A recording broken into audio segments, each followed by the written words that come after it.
everybody, this is Keith here of Euphoria Pictures. Welcome back to my channel. Right, so as promised, I am back to share my thoughts on the 4K transfer for Lethal Weapon. Now, like I said, it's going to be a 4K review video. It's not going to be an unboxing video because I'm sure you're already aware of it. I've done a video on the unboxing of this already. And if you haven't seen it, I will leave a link in the description below for that video.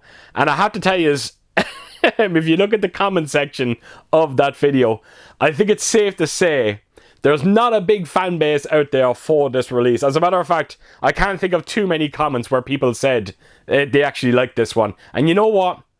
I have to agree with them. You can't help but feel underwhelmed by this release. There is some weird design choices going on, and it didn't sit well with nearly everybody. And I think everyone's going for the standard release. And again, I can't blame them. 9 out of 10 times, I would try and defend a release like this. But I am struggling, so I am right there with you. But the one thing I will say, though, is the way the comments were handled, it was very respectfully done. And for that, I massively, massively appreciate it. So yes, link in the description below for that video. And I would encourage you just to check it out, just so you can say that you've seen what this release looks like. So yes, it's there in the description. So yeah, I finally checked out the movie on Saturday night. Myself and Ellen had a blast with it. We really did. For me, this is the pinnacle of the buddy cop genre. Two very different personalities seamlessly coming together. Chemistry is key to the success of these movies. And that's the beauty of Lethal Weapon.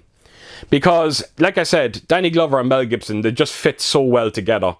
But as the movies go on, they introduce new characters and they just seamlessly fit in as well. Whether it's the likes of Joe Pesci, Rene Russo, even Chris Rock from the fourth movie. They all feel like part of the family. And like I said, it's just very different personalities coming together, and it worked beautifully throughout this series. Now, yous are all aware of it, just like myself. There's a massive rumour going around that we are going to be getting a fifth movie and Mel Gibson is going to be directing it. Now, I feel I'm very mixed about it all. I really am. The fan in me desperately, desperately wants to see it. But my heart is saying no. And it's nothing to do with age. I've said this countless times on my videos. People avoiding movies because of an actor's age, I think is wrong. I think it's ridiculous. Even the way that Hollywood handles it all, I absolutely don't agree with.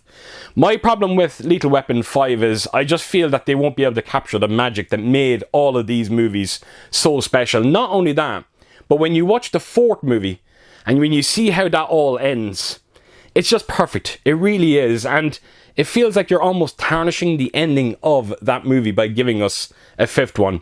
Now, I hope if this fifth one does happen, nothing would make me happier to be proven wrong. And I really hope I am. We'll have to wait and see. It's one of those things, unless I see some sort of, you know, behind the scenes shot of them actually working on this movie, I won't believe it. So it'll be interesting to see what they're going to do with it. But it goes without saying, we're all hoping for the best. We really are. Now, when it comes to the 4K transfer on this one, I'm not going to lie, folks, this is going to be a little bit boring because there's not much to talk about here. The image is absolutely extraordinary. It really is. And I've spoken about this before on my channel when it comes to me watching 4K movies. I don't overanalyze anything. I'm here to enjoy the movie, and that's exactly what I've done up to this point. But I have to tell you, on Saturday night when I watched it, I was kind of just zoned in. I was kind of like, right, I'm going to try and find something wrong here. And I struggled so badly. That's how good the image looks on this one. There was one segment in it where I think it's Mel Gibson and Danny Glover. They're on the boat outside his house. And the daughter comes in and she was grounded for smoking weed in the house. There's just a little segment there, and probably around 15 seconds, where I thought the picture quality dipped a little bit. Just didn't seem quite as sharp, and the black levels didn't look quite as deep. But again, we're talking about 15 seconds here, and that's it. That's the only complaint that I had with this release. The rest of it is extraordinary. Now, it goes without saying, when you watch the opening sequence with the scene with the girl kind of committing suicide, That entire segment does look a bit soft, and it's only because the credits are coming up, and as you know, when you have two elements on screen, it does lend to be a little bit soft. But as soon as those credits disappear, you get a taste of how good the image looks. I couldn't find any instances of like debris or dirt on the image. They scrubbed it up incredibly well. The grain structure on this one looks very fine and beautifully consistent.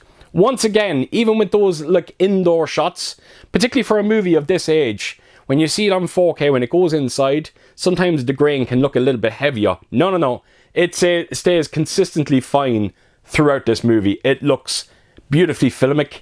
I think you're going to have no issues with it whatsoever, and no problems as well in terms of DNR. The implementation of HDR looks fantastic. Now, I know a lot of people out there are going to be disappointed that Dolby Vision wasn't part of this release. Me personally, I have no issues with it. Dirty Harry didn't come with Dolby Vision. That looked amazing with HDR. This one is no different. The colours look beautifully deep, very natural, not overly vibrant. What more can you ask for? It really makes a huge difference on this image. The black levels, surprise, surprise, look absolutely extraordinary. And I would put this one ahead of Dirty Harry in terms of its black levels, because as much as I love Dirty Harry on 4K, it looked incredible, the image. There was issues that I had in terms of those black levels where I was noticing a bit of black crushing. Not so with Lethal Weapon.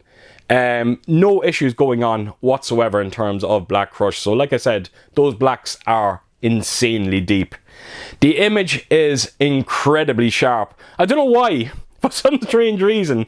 There's a bit right at the start of it where Danny Glover, when he's in the bathtub and he has the beard, I'm not kidding, you can make out every strand of hair on that beard. Absolutely incredible detail that you've simply never seen before when it comes to Lethal Weapon. I was going to say Dirty Harry. When it comes to Lethal Weapon. I can't imagine.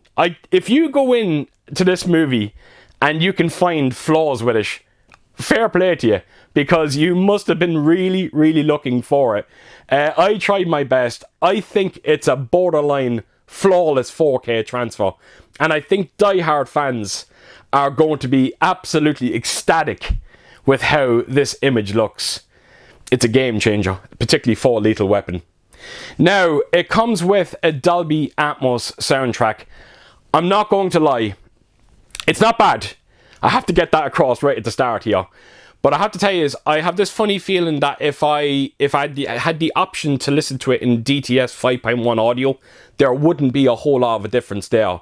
The implementations of the higher channels, there wasn't much going on. One or two scenes where you could hear the helicopters above you. But the thing is, it was more noise than anything else. It wasn't moving inside that sound space.